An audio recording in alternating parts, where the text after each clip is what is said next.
lá, no Twitter. Ele vai passar 6 anos tweetando a história da Segunda Guerra. De novo, você não está falando para a pessoa, sai e vai ler a Barça. Você está falando, adiciona esse cara na sua timeline, que você, sem querer, vai receber os tweets dele e vai aprender um pouquinho de história. Não vai doer, né? Ninguém vai nem sentir, e você está aprendendo ali. Já fizeram isso com o Darwin, foi muito legal. Eles ficaram 3 meses tweetando a viagem do Darwin a bordo do Beagle para comemorar o aniversário dele.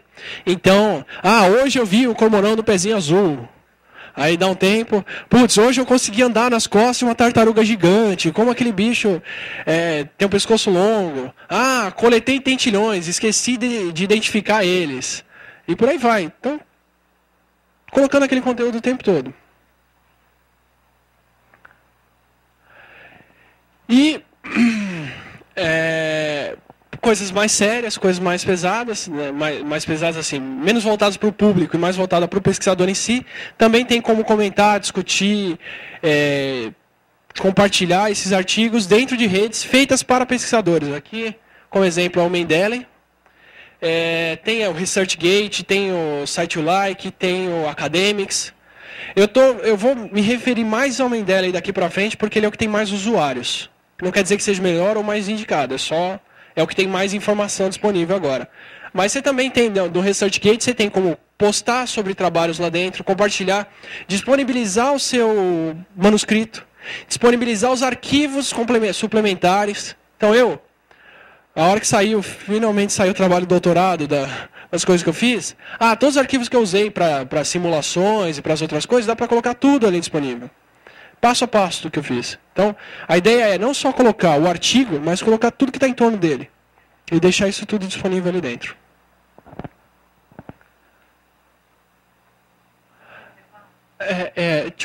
Aqui está no PDF, mas na apresentação mesmo tinha um cafezinho ali que era para o intervalo. Então...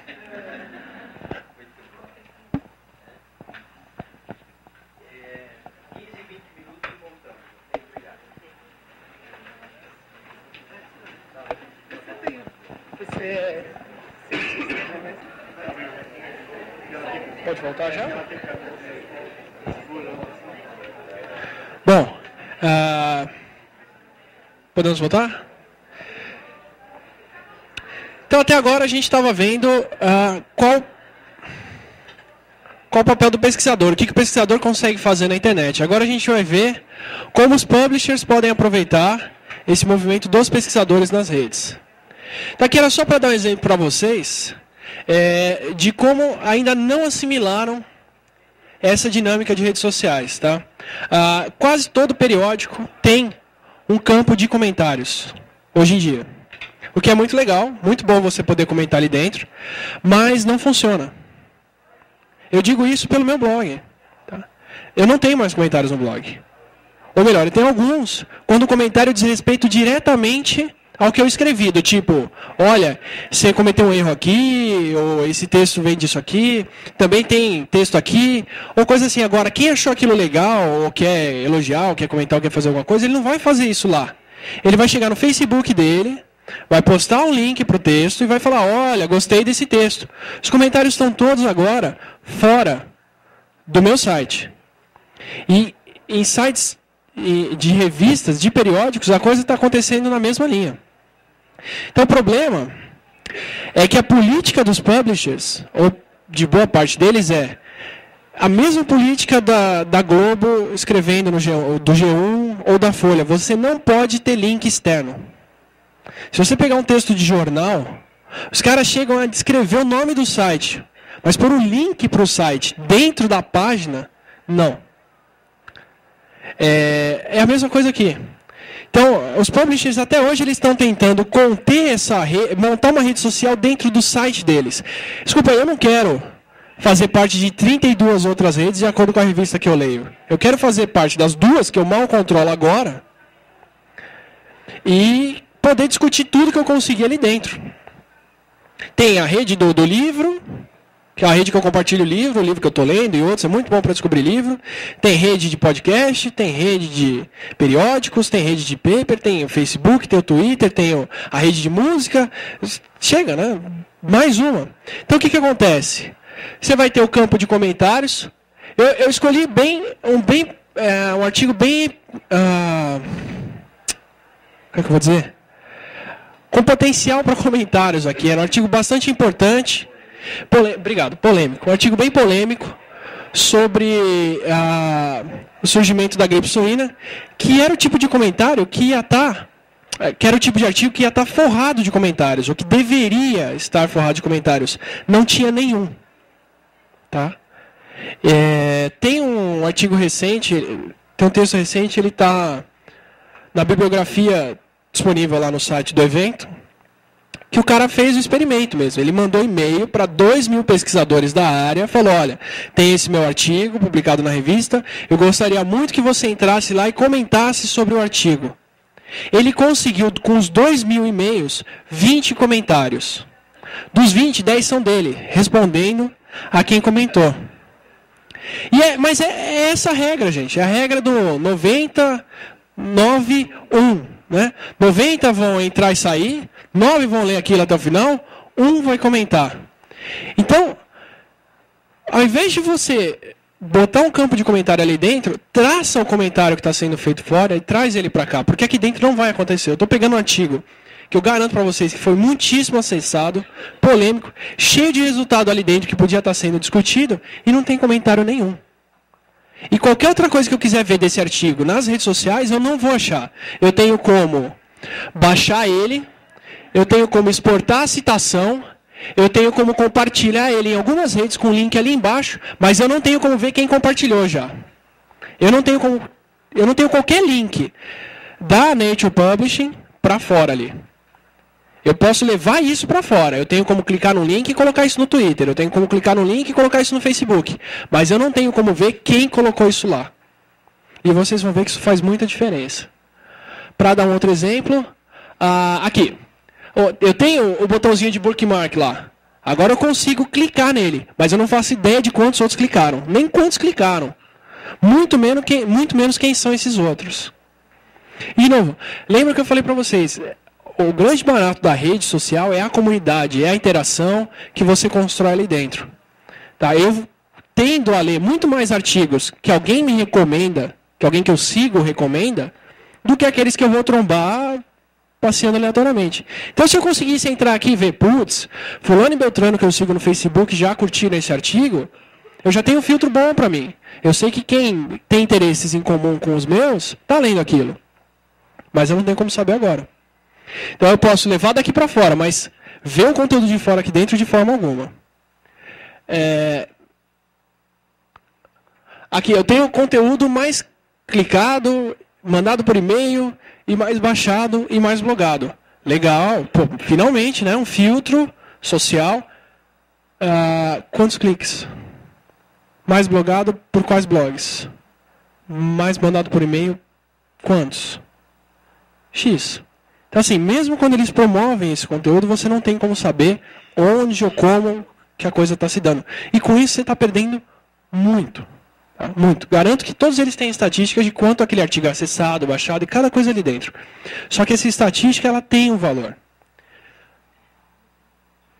Aqui um outro exemplo, esse é o site acho que da Science. Também, eu tenho o texto, eu tenho como mandar por e-mail, eu tenho como compartilhar em alguns lugares, salvar, mas eu não tenho como fazer ideia do reflexo que está tendo fora da Science. A mesma coisa, o Science Direct. Agora eles têm uns aplicativozinhos que você pode pôr aqui do lado, que você pode compartilhar na sua rede. Eu já tenho como mandar até para o meu Kindle Paper, o que é um progresso absurdo, já. 10 anos depois que o Kindle foi lançado. Agora eu posso mandar um artigo para o Kindle, mas finalmente, bom poder fazer isso. Mas de novo, eu não sei quem mais está mandando, quem mais está fazendo ou como. E qual que é a diferença que isso vai fazer? Aqui um exemplo de como isso pode ser mais aberto. Tá? Vou pegar a PLOS porque a PLOS está sendo bem pioneira nesse sentido. Se você olhar aqui do lado, ó, métricas, views do artigo, referências, links, quantas pessoas compartilharam no site o like, Mendeley. E na hora que você clica nessas estatísticas, você cai numa página como essa aqui. Agora eu sei quantas pessoas acessaram, em que período que elas estão acessando, quantas citações tem de acordo com diferentes redes de citação. Quantas pessoas estão compartilhando em redes sociais, como o site Like e Mendeley.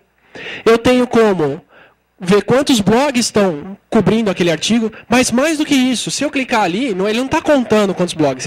Aquele link é o link para pesquisa no Google, blogs, que está aqui embaixo, com os termos do artigo.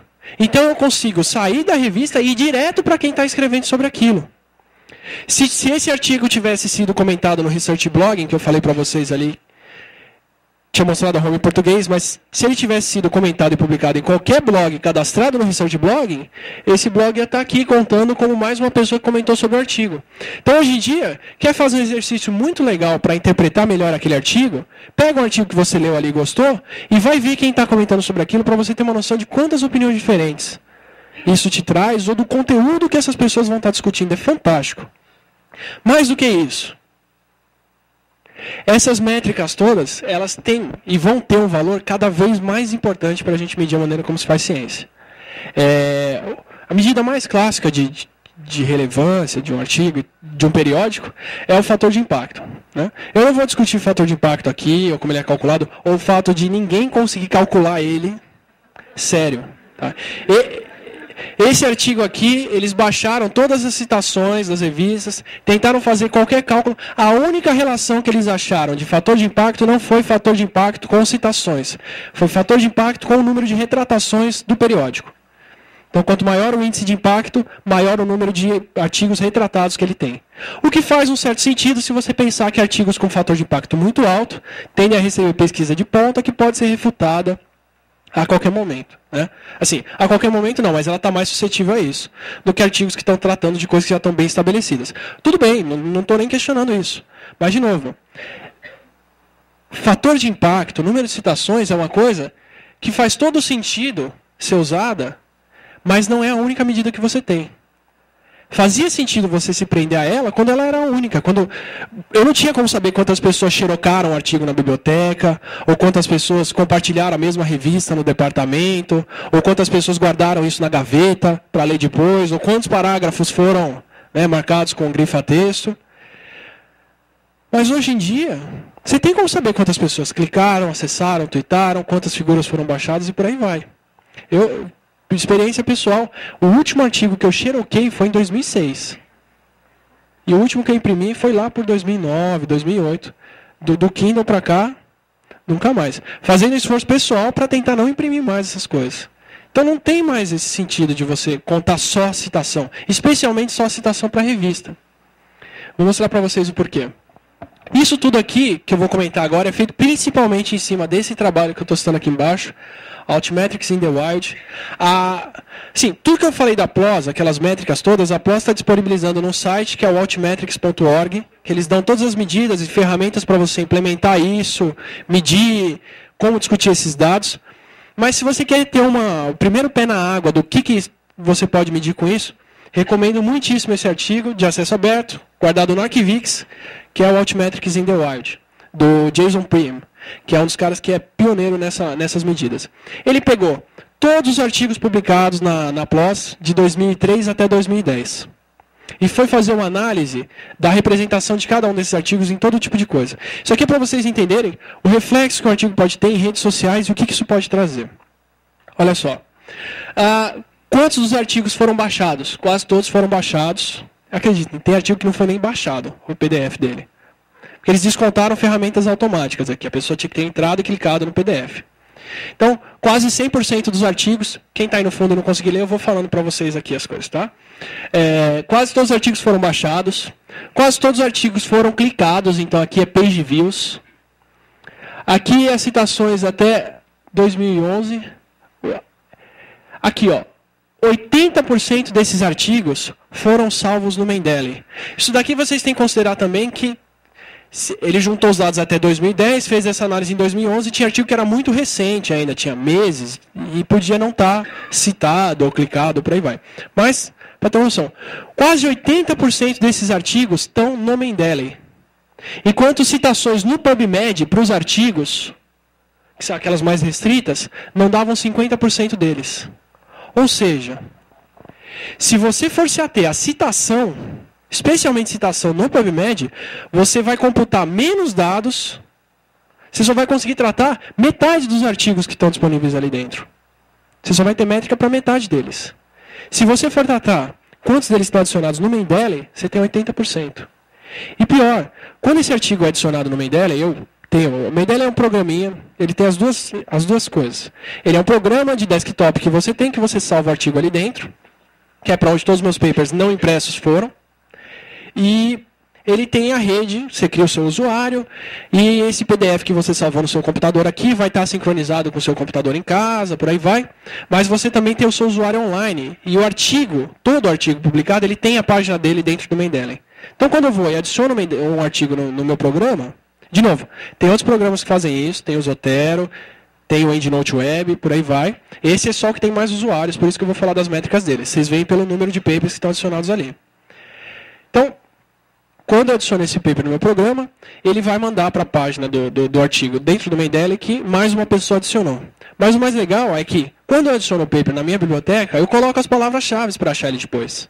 Eu posso, classificar aquele artigo. Então, eu vou colocar, baixei o artigo, palavras relacionadas, Open Access, Altmetrics, Sintometria, por aí vai.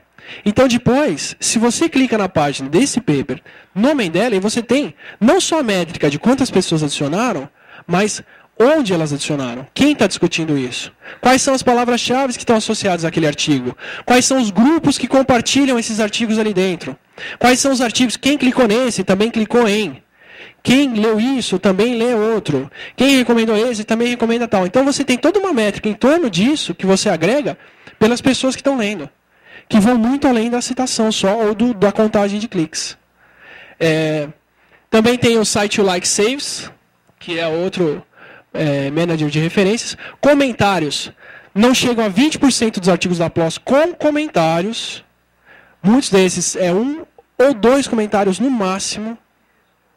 Um comentário e a resposta. Às vezes um comentário do autor do paper. O meu paper que tem comentário é um comentário meu.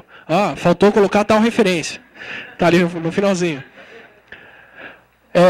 Quantos compartilharam no Facebook, quantos compartilharam no Twitter, e aí, começa a entrar nas redes sociais, vocês vão medindo outras coisas. Por exemplo, Mendeley é uma rede acadêmica. Tem 18 milhões ali de pesquisadores ou pessoas que trabalham com ciência. Facebook é o público geral. Twitter é o público geral, teoricamente. Pode ter todo tipo de coisa ali. Por isso tem essa diferença tão grande entre o número de pessoas que estão compartilhando em cada uma delas. Eu não vou compartilhar no meu Facebook com a minha família toda um artigo que eu não acho relevante. O Twitter ainda tem mais gente de ciência, mais gente que eu discuto ali, eu vou compartilhar o artigo por ali. Então eu tenho esse filtro. Eu vou escolher qual rede que eu vou compartilhar, e isso tem um peso diferente, dependendo da rede que eu compartilho. Quantos estão mencionados em blogs?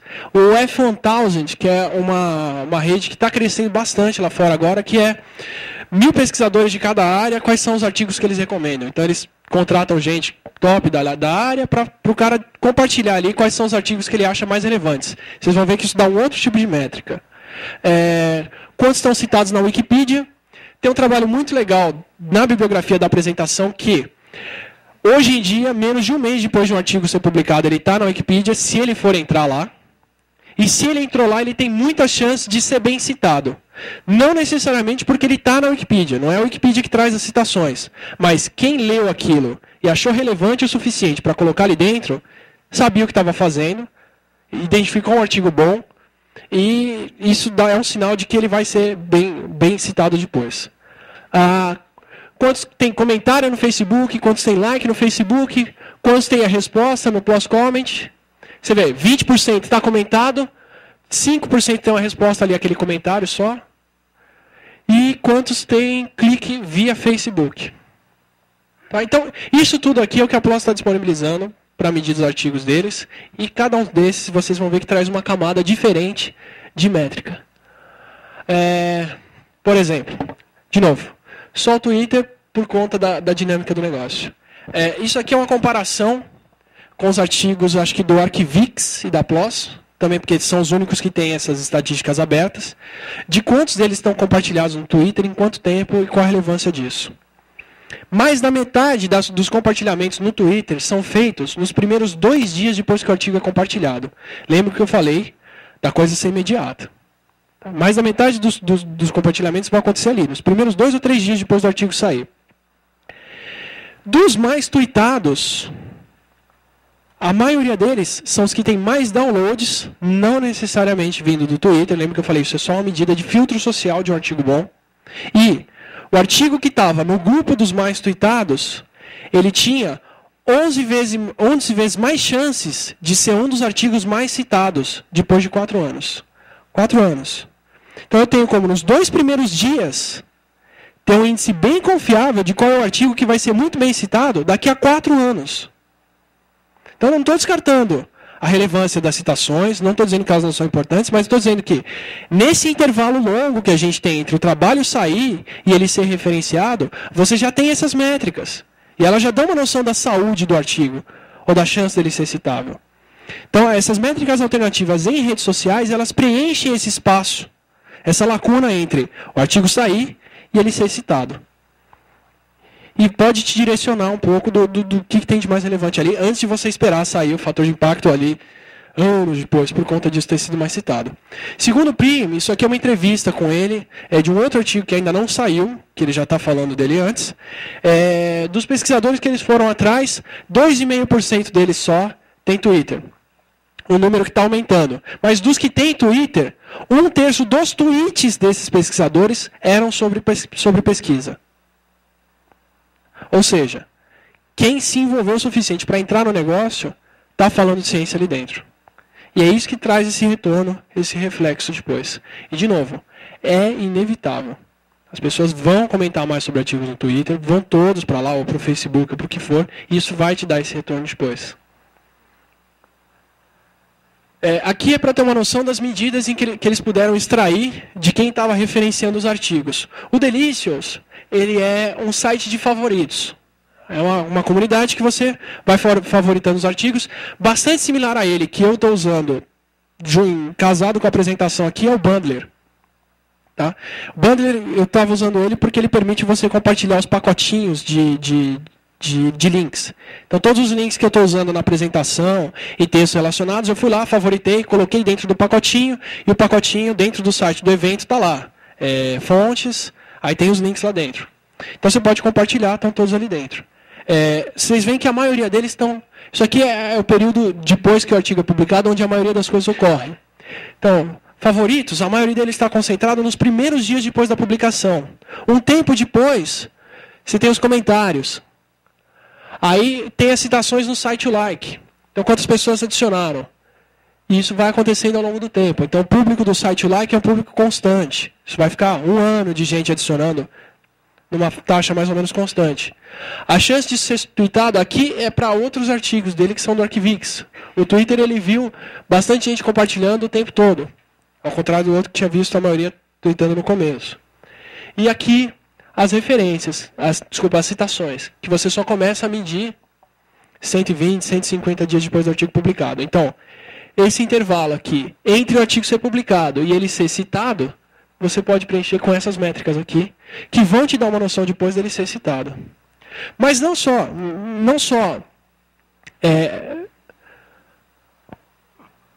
só para fechar essa parte, isso aqui é uma correlação que ele faz dentre os artigos da PLOS entre quais métricas são mais próximas de quais outras. Então, aqui, citações, né? Vamos ficar com a medida clássica. Citações, elas estão muito relacionadas com favoritos em sites de referências, Mendeley, EndNote, SiteLike, downloads de PDF, e aqui era page views e shares. Então, mais ou menos, para os papers da PLOS, vocês vão ver que isso varia de revista para revista, você tem noção de quantas pessoas favoritaram o paper no Mendeley depois de um tempo, qual a chance dele ser citado depois. Em compensação, vocês veem outros grupos aqui, que é o número de comentários, ele está mais relacionado com quantos page views aquele artigo tem. A discussão no Facebook também tem a ver com quantos compartilhamentos esse artigo tem. Só que isso dá uma noção de um outro tipo de artigo. Vou explicar melhor para vocês. Aqui, ele quebrou por revista isso, só para dar uma noção de como a coisa varia. Pensa assim, a PLOS, ela tem a PLOS One, que é uma revista bem genérica, bem aberta, tem todo tipo de tema ali dentro. E ali é onde eles estão empurrando mais ainda a força dos Altmetrics, porque eu falo, a PLOS ONE tem um fator de impacto de 4. Isso diz o que sobre os artigos que estão ali dentro? Nada. Porque eu tenho um artigo de HIV ali dentro, que está dividindo espaço com artigos sobre morcegos que fazem sexo oral. Sério. Inclusive o artigo que mais tem visita e mais clique de longe. De longe. E mais compartilhamento. Que tudo bem, tem sua relevância, mas é outra área. Que também divide espaço com artigo sobre Altmetrics. Que também divide espaço com artigo sobre cor do lábio e atração sexual. Quer dizer, cada um deles está numa área completamente diferente. Não dá para eu falar que o fator de impacto da revista diz a chance do meu artigo ser citado ali dentro. Para uma revista genérica. Enquanto você tem a PLOS Pathogens, que é uma revista que publica muito mais trabalhos, é um pouco mais especializada, e a PLOS Biology, que é uma revista com público bem mais fechado e um número de artigos fechadinho. Então a ideia é a seguinte: se você tem uma revista genérica, com todo tipo de trabalho sendo publicado, e sem um limite para o número de trabalhos, então você pode publicar 500 trabalhos por mês, 1000 trabalhos por mês, depende de quantos estão sendo submetidos e batem o critério que eles têm, faz todo sentido você usar métricas sociais para ver o impacto daquelas coisas. Citação do artigo, compartilhamento do artigo, e não mais da revista. Traz essas métricas para aquele artigo, porque aquele artigo não fala do padrão do resto. Claro, isso acontece em outras revistas. Né? Eu conheço gente que tem trabalho publicado numa revista de fator impacto alto, que tem menos citações do que uma revista de fator impacto baixo. Vai do trabalho. Mas, especialmente em revistas que compartilham trabalhos muito heterogêneos, isso tem uma relevância ainda maior. E aqui vocês veem que o número de citações estava bem relacionado na revista genérica com número de downloads, citações com saves em sites em reference managers e acho que era só esse. Para PLOS Pathogens, os trabalhos bastante citados na Wikipedia tinham mais citações. Por quê? Revista de especialista. Quem estava lendo, estava achando aquilo relevante e colocou na Wikipedia, já está filtrando porque é um trabalho mais citável mais para frente. Para PLOS Biology, não, eu ficava com o Mendeley e com os outros só. Os outros fatores não têm relevância nenhuma. Então, cada revista com o seu perfil tem um tipo de compartilhamento mais relevante se você quiser ficar na métrica da citação. Mas também tem outras coisas que você pode falar. Citação é uma medida muito boa de relevância daquele trabalho dentro do campo de pesquisa. Quer dizer, se eu tenho um artigo bastante citado, quer dizer que aquele meu resultado é relevante para os outros. Mas isso não é o único tipo de relevância que um artigo pode ter. O que eles fizeram aqui foi classificar os artigos em grupos de acordo com a presença dele em outras coisas. Por exemplo, o grupo A é o grupo mais clássico, é o que a gente está medindo quando a gente vai medir citações. Aqui o azul é bastante desse fator e o cinza é pouco. Tá? Então, aqui quem está nessa faixa? São artigos que têm bastante citações, não foram tão compartilhados e foram bem adicionados no Mendeley, aqui no caso. E um pouquinho recomendados no F1000. Isso aqui é o tipo de artigo que a gente mede quando a gente mede citações. Então, se você falar, minha métrica para determinar um bom artigo vai ser citação, você vai estar privilegiando os artigos que estão nesse grupo, no grupo A. Esse grupo, esses 20% dos artigos aqui, de todos que eles mediram, são os artigos que a gente está medindo hoje em dia. Mas, o grupo B aqui, são os artigos que não recebem muitas citações, são bem compartilhados e são muito adicionados no Mendeley. Vou dar um exemplo para vocês. How to choose a good scientific problem. É um dos artigos mais adicionados no Mendeley. Tem 3.000 pessoas, e é bastante isso para um artigo lá. Um artigo bem adicionado na minha área tem, 20 usuários, 100 usuários. Esse aqui tem 3.000 pessoas que adicionaram eles. Eu adicionei, é muito bom esse artigo. É como escolher um bom problema. Me ajuda na minha pesquisa, mas eu não tenho como citar ele no meu trabalho. Entende? Ele está me norteando, ele está falando, olha, se você vai escolher um problema científico, você tem que se preocupar com isso e isso. Um problema muito difícil de resolver e que exige muito trabalho é meta para um laboratório chegar daqui a 20 anos. Um problema simples e fácil é para iniciação. um problema difícil, mas que dá para resolver, é para uma pós-graduação. E por aí vai. Norteou bem, assim, dá para ter ótimas ideias com esse artigo. Mas ele não é citável. No PubMed ele tem 10 citações. Agora é um artigo ruim? Pelo contrário. Muito bom, está ajudando muita gente, mas não é relevante para a citação. O que não exclui ele de ser um bom artigo. Aqui no grupo C,